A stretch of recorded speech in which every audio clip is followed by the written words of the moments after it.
Good afternoon. Welcome back to another career Q&A session of our resume writing. Today we will be discussing other sections that you could include in your resume. But first, let's review the three main sections of your resume. Your resume should begin with your contact information. That's your name, address, at least city and state if you do not want to share your full address, your phone number separated by dots or dashes, and a professional personal email that is not your ATU. Next, you should have your education section. As a student or recent graduate, your education will likely be your most relevant experience in the field that you hope to go into. The third section is your experience section. This can be jobs you've had, internships, volunteer experience, etc. Every resume should include the three main sections, but they do not have to be the only sections.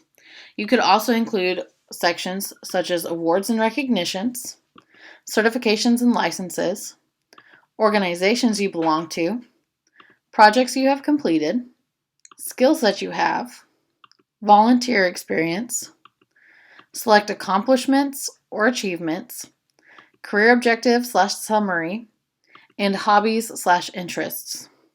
As you can see, we have divided these sections into more popular and less popular, and I'll explain why in the next few slides. But the main thing to remember is that if you include any of these sections, they need to add value to your resume. These sections should help explain why you're the best fit for the job. If they do not contribute to that mission, leave them out. Let's look at the more popular sections. Awards and recognitions. Awards and recognitions display achievements that you've earned during your education and experience and highlights that you convert your skills and experience into results. However, this does not have to be a separate section. You could simply sprinkle measurable results across multiple resume sections, such as including academic achievements in your education section, or listing the award you got at work under your jobs heading in your experience section. Projects. Projects are good for graduating seniors with very little or no work experience, especially those in technical fields like software development or engineering. Projects should be formatted like other job experiences and should include technologies you've used and the size and scope of the project. Organizations. Organizations are professional organizations you contribute to or prestigious enough to mention. They should also be related to the job that you're applying for. You should include dates of membership and any leadership positions that you've held. For example, this student's organization section includes their leadership position in a student organization, along with some description of their responsibilities, as well as a professional organization and 2 honor societies.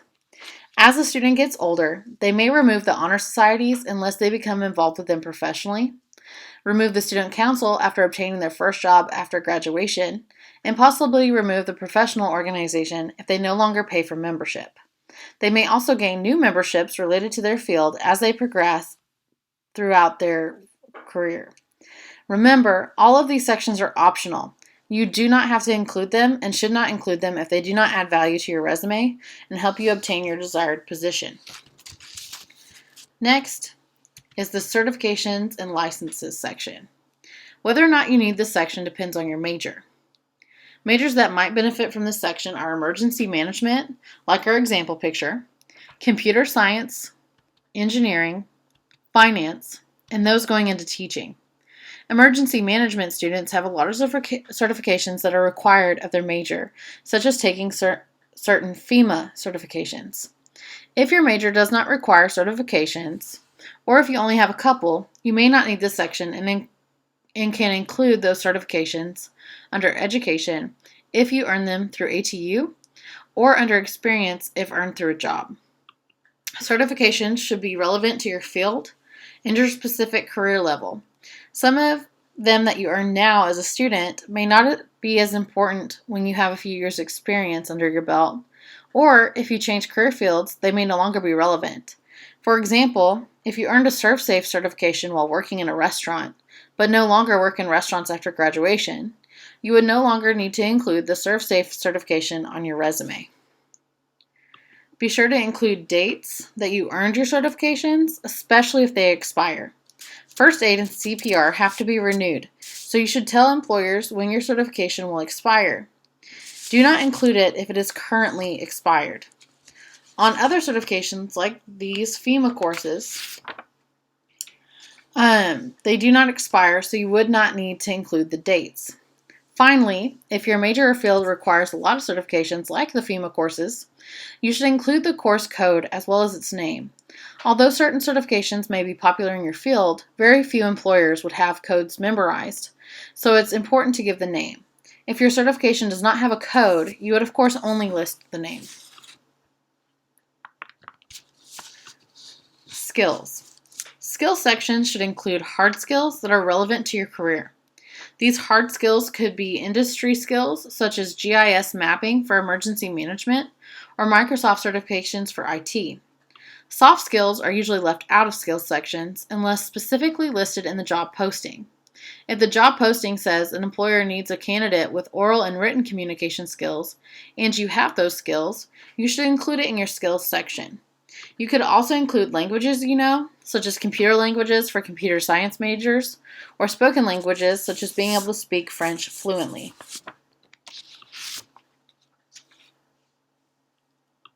Volunteer experience. Volunteer experience should be formatted like your work experience. It's good for a new graduate without much to say about yourself and can show some character. Or if you're an established professional and you volunteer for an organization in a professional capacity, that would be worth mentioning. If you're just volunteering out of the goodness of your heart and it has no direct effect on your professional life, you can omit the experience. Then, if you're asked in an interview how you spend your free time, this is a great thing to bring up. Let's look at our example.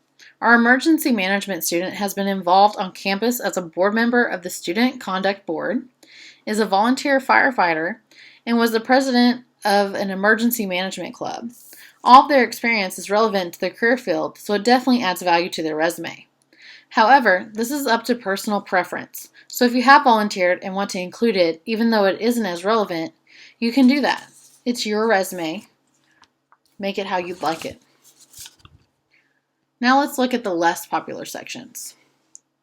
Some less popular sections are selected accomplishments or achievements, keyword being selected. You may want to include it because it can showcase things that you have done and add some clout to your resume.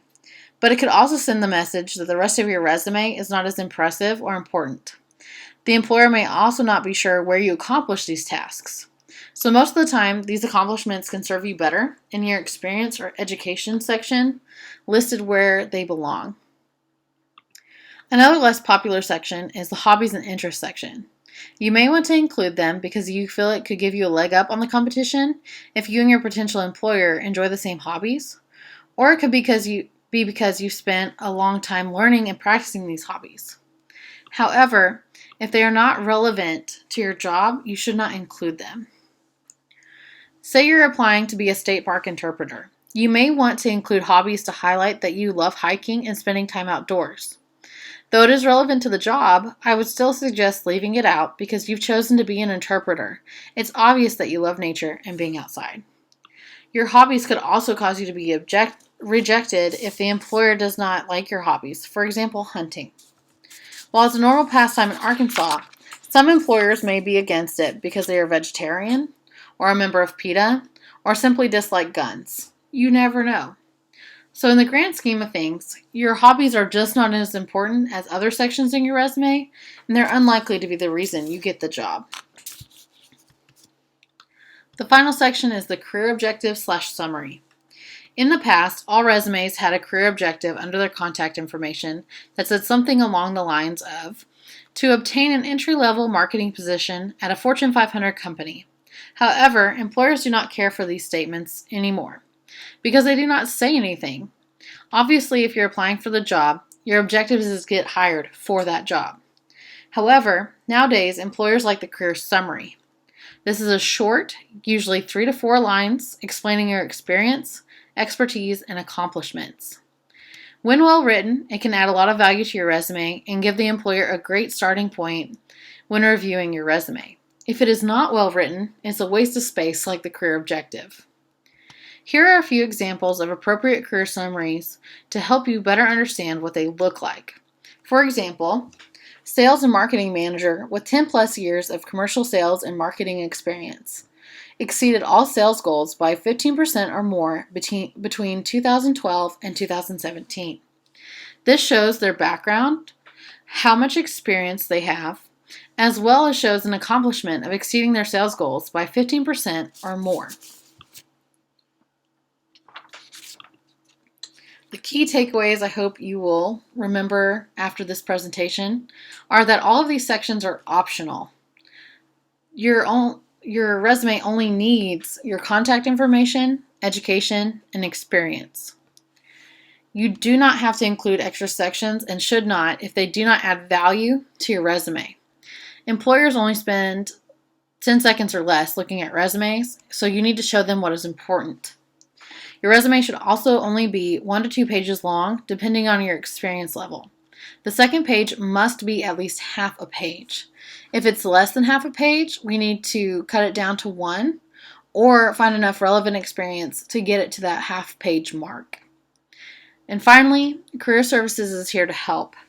We know this is a lot of information to take in and learn. Our intention for these career Q&A sessions is to help you better understand the topics, as well as be here to answer any questions you may have.